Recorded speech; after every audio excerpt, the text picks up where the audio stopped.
नमस्ते, आप सभी का स्वागत है मेरे चैनल में चिराग एस्ट्रोलॉजी। और हम बात करेंगे मिथुन लग्न और राशि के लिए जनवरी 2025 कैसा रहेगा। देखिए, जनवरी में बहुत सारे इफ़ेक्ट्स होने जा रहे हैं ट्रांजिट के भी। मंगल वापस अपने कर्क राशि को छोड़ के मिथुन में रिवर्स जा रहे हैं वक्री स्थिति में। और फिर दूसरी स्थिति ये हो रही है कि आपका बुध जो है वो ट्रांजिट जहाँ कर रहा है, आपका शुक्र जो है वो ट्रांजिट्स कर रहा है और राहु अपनी जगह पर है, और शनि जो है वो 29 मार्च को ट्रांजिट करने वाले हैं। लेकिन यहाँ से वो अपना, जैसे एक होता है ना, अपना ये घर छोड़ के जा रहे हैं तो जल्दी से उसका काम निपटाओ, तो वहाँ का इफेक्ट भी आपको मिलेगा। ये सिंपल भाषा में मैं आपको समझाने की कोशिश कर रहा हूँ ताकि समझ में आए। और शनि आपकी कुंडली में अष्टम और भाग्य स्थान का मालिक है और भाग्य में ट्रांजिट कर रहा है, तो वो आपका राहु के पास जाने वाला है मार्च में। उसका हम डिटेल वीडियो करेंगे शनि राहु कॉम्बिनेशन का, और मैं पूरे वर्ष फल का भी आपको देने जा रहा हूँ 2025 का वर्ष फल ग्रहों के हिसाब से, नंबर्स के हिसाब से। सो डोंट वरी, आप चीज़ों को समझने की कोशिश कीजिए और आपको इससे लाभ होगा, और आप सबको लाभ होगा तो मुझे खुशी होगी। यहाँ पर मिथुन लग्न और राशि के लिए जनवरी में जो स्थिति बन रही है उसमें देखिए, मंगल जो है आपके सेकंड हाउस से फर्स्ट हाउस में आ रहा है। और पूरे मंथ का जो हिसाब किताब है वो ये है कि आपका जो भी प्लानिंग होगा उसके हिसाब से अगर आप चल पाए, ध्यान रखिएगा, अगर आपने प्लान की वो करेक्ट, आपने जो प्लानिंग की वो करेक्ट होगी, लेकिन उसके अकॉर्डिंग अगर आपने मूव कर लिया, अगर आप चल लिए, उसके अकॉर्डिंग आप चल पड़े और उसको कंटिन्यू रखा, तो वो आपके लिए सक्सेस का द्वार खोलेगा। तो आपको यहाँ 2025 का जो बुनियाद है वो आपका जनवरी महीना है। इसमें गुरु जो है वो फरवरी में जो मार्गी होंगे उसका भी इफेक्ट ज़्यादा हो जाएगा। शनि जो ट्रांजिट करने जा रहे हैं मार्च एंड में, उसका इम्पैक्ट भी यहाँ से मिलना शुरू हो जाएगा। यहाँ पर आपका मंगल जो है वो ये इफेक्ट, और राहु के साथ शनि जाने वाला है उसके। तो यहाँ जनवरी में बहुत सारे निर्णय आपके लिए बने रहेंगे। निर्णय उस चीज़ को लेके कि भाई मेरा घर कैसा हो। तो घर के लिए आपको ओवर बजट ना हो जाए, खर्च ज़्यादा ना हो जाए रिनोवेशन में या नया परचेज करने में, पुराना बेच के नया लेने में, ये थोड़ा ध्यान रखना पड़ेगा। आप अपने कैलकुलेशंस के हिसाब से चलिए। 2025 का वर्ष जो है ना वो प्रैक्टिकल वे में चलने का है। अगर आपने कहीं भी प्रिडिक्टेबल, मतलब अनसर्टेन चीज़ों को जानने की कोशिश की कि भाई चलो हो जाएगा देखेंगे, तो देखेंगे का मतलब आपके लिए स्ट्रेस हो जाएगा। सो प्लान के हिसाब से चलिएगा, प्रॉपर्टी में और बिजनेस में और जॉब में भी। यहाँ आपके लिए समय नेगेटिव नहीं है। अगर आपने निर्णय गलत लिए तो वो चीज़ फिर आपको, आपके सामने अगर दो रास्ते हैं और आपने गलत रास्ता चुना तो फिर थ्रू आउट आपके लिए वो प्रॉब्लमेटिक रहेगा। और अगर आपने सही रास्ता चुन लिया तो फिर वही चीज़ आपके लिए पॉजिटिव भी होगी। ये सिंपल इसका कैलकुलेशन है। अब रास्ता जो चुनने वाले हैं वहाँ आपका प्लैनेट जो है वो बुध है, कुंडली का मालिक, जो न्यूट्रल प्लैनेट है। वो जिसके साथ रहता है वो उसके अकॉर्डिंग वो बिहेव करता है। तो यहाँ पर सूर्य के साथ बुध का कॉम्बिनेशन चल रहा है। तो ये चीज़ जो है ना वो एक तरह से बुधादित्य योग करती है, लेकिन बुध को उतना पावर नहीं देने देता है सूर्य। तो आपका सूर्य के हिसाब से प्लानिंग होगा। अब सूर्य आपके साहस पराक्रम का मालिक है, ब्रदर सिस्टर का है, आपके public relation, HR, media, communication का है। और वो आधा महीना सप्तम भाव में फिर अष्टम भाव में ट्रांजिट कर रहा है। तो जनवरी में आपको जो भी साहस होंगे वो बुध के हिसाब से नहीं, सूर्य के हिसाब से होंगे। तो सूर्य यहाँ पर आपको बड़े निर्णय लेने के लिए उकसाएगा, क्योंकि सूर्य पावर है, सत्ता है। उसको छोटी छोटी चीज़ें, छोटे मतलब अपने से छोटे लोग, चाहे वो किसी भी रूप में, पैसे में छोटे हैं या एज में छोटे हैं, उसको वो दिखते नहीं है। तो सूर्य का एक नज़र जो है वो ऊपर ही रहता है। तो यहाँ पर आपकी वो फितरत ना बन जाए, आपका वो एटीट्यूड ना बन जाए कि आप छोटी चीज़ों को ना देख पाए, उसको ऑब्जर्व ना कर पाए या उसको अवॉइड करेंगे, तो वो चीज़ आपके लिए माइनस पॉइंट बनेगी, नेगेटिव हो जाएगी। और आपको ध्यान रखना है कि आपको अपने जो भी साहस हो उसमें अपनी प्रैक्टिकली कितना वो पॉसिबल है, कितना उसमें सपोज पैसा आप लगा रहे हैं तो कितना लग सकता है, प्रैक्टिकली उसमें कितनी रिक्वायरमेंट है, ओवर बजट या बिना वजह का पैसा नहीं जा रहा है, आप उसमें खुद कितना कुछ कर सकते हैं।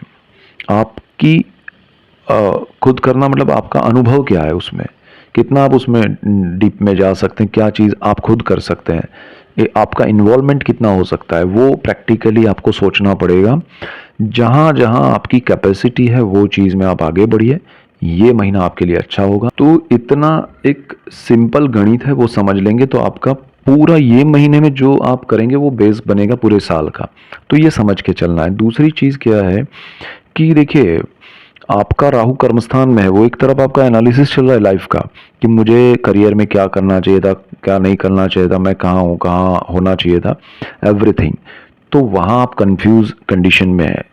आपका मेंटल स्टेटस जो है वो बिकॉज ऑफ लग्नेश बुध है और मंगल वहाँ ट्रांजिट करके आ रहा है, तो आपका थ्रू आउट द मंथ थोड़ा कंफ्यूजिंग टाइम भी है। तो आपको यहाँ पर कोई भी निर्णय लेने से पहले एक तो खुद से बात करना है, आपको चिंतन करना है खुद के साथ बैठकर। दूसरा, आपके साथ जो लोग हों जिनके ऊपर आप ट्रस्ट रख सकते हैं, जिनके ऊपर आपको लगता है कि ये मुझे सही आंसर मिलेगा यहाँ से, ऐसे लोगों से इंटरेक्शन करना है जो आपके फ्रेंड्स हैं, फैमिली मेम्बर्स हैं, before making any final decision. तो आपको यहाँ पर कोई बड़ा प्रॉब्लम नहीं है। ओनली थिंग इज कि आप आंखें बंद करके कूद पड़े या फिर आप खुली आंख रख के प्रॉपर प्लानिंग से आगे बढ़े। तो जनवरी यहाँ बहुत इंपॉर्टेंट है। आपका जुपिटर जो है वो आपका एक व्यय भाव उसने खोला हुआ है, आपके व्यय भाव में ट्रांजिट कर रहा है, वो आपका खर्च करवा रहा है, लेकिन वो एक इन्वेस्टमेंट के रूप में करवा रहा है। कहीं आपने प्लानिंग किया हुआ है, शायद प्रॉपर्टी में किया हो, या ज़मीन में किया हो, आपने व्हीकल्स में किया हो, कोई बिजनेस कर रहा है ट्रांसपोर्ट का या कुछ भी, तो किसी भी रूप में आपने इन्वेस्ट किया है, तो वो इन्वेस्टमेंट आपको खटक रहा है कि ये पैसा कब तक मैं भरता रहूँगा, लेकिन वो आपके लिए आगे चल के कुछ अच्छा होने वाला है। सो डोंट वरी, उसको कंटिन्यू आपको रखना ही पड़ेगा, आप उसमें से निकल भी नहीं पाएंगे। तो उसको आप एक होता है कि भाई पैसा तो आप भर रहे हैं लेकिन रोते हुए कि भाई क्यों भर रहा हूँ, क्यों, तो बी कूल कि ठीक है वो अच्छे के लिए होने वाला है। सो शांत मन से उसमें इन्वेस्ट कीजिए, आगे बढ़िए। गुरु आपको ट्रांजिट के टाइम नियर बाय में आपको उसका रिजल्ट बता देगा कि अच्छा है आपके लिए, ठीक है। तो वो एक चीज़ है। दूसरा, आपके जॉब में या उसमें जो भी प्रॉब्लम्स हर्डल्स चल रहे हैं वो भी आपके सामने अब ज़्यादा उभर कर आएंगे, तो उसका स्ट्रेस नहीं लेना है। राहु आपके कर्मस्थान में है और शनि आपके भाग्य में, तो भाग्य का सपोर्ट मिलेगा। राहु रियलिटी दिखा रहा है, शनि उसको सपोर्ट के रूप में कुछ ना कुछ, जहां आपको एग्जाम्पल से समझे कि कोई परेशानी आ रही है तो शनि उसका सोल्यूशन लाएगा। तो राहु परेशानी इसलिए दे रहा है कि वो रियलिटी दे रहा है कि भाई आप समझ रहे कि यहाँ कुछ नहीं है, तो यहाँ खड्डा है, यहाँ प्रॉब्लम है, तो देखो ये, तो वो दिखा रहा है रियलिटी। सो जो आपको नहीं दिख रही थी, सो फॉल्ट आपका था, तकलीफ मतलब गलती आपकी थी, राहु आपको रियलिटी दिखा रहा है, आपको शनि उसमें प्रोटेक्शन दे रहा है कि इसका रास्ता ये है, आप आगे बढ़ जाएंगे। और because of Jupiter 6th house पे उसकी अच्छी दृष्टि है, निकलने का मौका मिलेगा। सो डोंट वरी, समय अच्छा है, मैनेज करते हुए आगे बढ़िए, आपको बहुत लाभ होगा, आपका प्लानिंग बहुत अच्छा हो जाएगा, फ्यूचर आपका बहुत सिक्योर हो जाएगा, अच्छा हो जाएगा। इसमें आप चाहे जॉब कर रहे हैं, आप हाउस वाइफ हैं, चाहे आप स्टूडेंट हैं, इवन पढ़ाई में आपको कोई हर्डल्स प्रॉब्लम्स है तो वो दूर हो जाएंगे। जनवरी में आपके लिए पढ़ाई में जो भी रिजल्ट्स, आप कोई भी एग्जाम्स दे रहे हैं वो अच्छी होगी, आपको लाभ होगा। शुक्र आपका पंचम भाव का मालिक है और व्यय भाव का मालिक है, तो वो आपको ध्यान रखना है कि कहीं आप ज़्यादा दूसरी चीज़ों में इन्वॉल्व होके पैसा खर्च करके अपना टाइम वेस्ट नहीं कर रहे हैं। अगर आप जॉब कर रहे हैं, आप पढ़ाई कर रहे हैं, स्टूडेंट्स हैं, तब भी आप हाउस वाइफ हैं, तब भी आप किसी भी क्षेत्र में बिजनेस में हैं या किसी भी रूप में काम कर रहे हैं, आपका समय कोई ऐसी चीज़ों में इन्वॉल्व होके कि वही टाइम पास हो रहा है, तो ऐसा अगर आपने किया तो वो चीज़ आपके लिए यहाँ बहुत नेगेटिव होगी और ये थ्रू आउट द ईयर उसका असर रहेगा। सो ये बेस बनने वाला महीना है, ये आपकी बुनियाद रखने वाला महीना है जनवरी, उसमें आपको ध्यान रखना है। सो ये बहुत इंपॉर्टेंट पॉइंट्स हैं। दूसरा मैं आपको डिटेल दूंगा 2025 का पूरा डिटेल वीडियो। और आपको एक और चीज़ ध्यान रखनी है, आपके इन्वेस्टमेंट्स जो है वो किसी भी रूप में किसी पे डिपेंड रह के नहीं होने चाहिए जनवरी में। किसी को आप इन्वेस्टमेंट कर रहे हैं तो कि मेरे पास इतना पैसा है, मैं लगा रहा हूँ, आप देख लेना, बाकी मैं तो अपना दूसरा काम कर रहा हूँ, तो वो आपका पैसा डूबेगा। आपको कोई ऐसा काम नहीं करना है जहां आपको डिपेंडेंट रहना पड़े, चाहे जॉब हो या बिजनेस हो। आप पढ़ाई कर रहे हैं तो खुद पे डिपेंड रह के पढ़ाई कीजिए। अगर आप स्टूडेंट हैं तो आप ये सोचेंगे कि मैं ये एग्ज़ाम दूँ, वो मुझे सपोर्ट करेगा, तो कुछ नहीं होगा।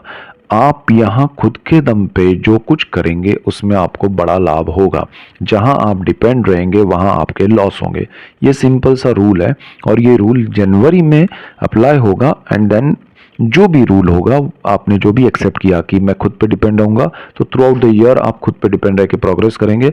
अगर आप दूसरों पे डिपेंड रहे तो थ्रू आउट द ईयर आप दूसरों पे डिपेंड रहेंगे और लॉस करेंगे। ये रेमेडी समझ लीजिए, या इसका इलाज समझ लीजिए, या रूल समझ लीजिए। तो आपके लिए जनवरी का ये फलादेश है, और डिटेल चीज़ें हम लेके आ रहे हैं आप सब। इसीलिए मेरा चैनल चिराग एस्ट्रोलॉजी लाइक, शेयर और सब्सक्राइब कीजिए, बेल आइकन जरूर दबाएं ताकि आपको लाभ हो, और आप सबको लाभ होगा तो मुझे खुशी होगी। So that's it for today, keep watching Chirag astrology. Thank you for watching, God bless you and good bye, thank you.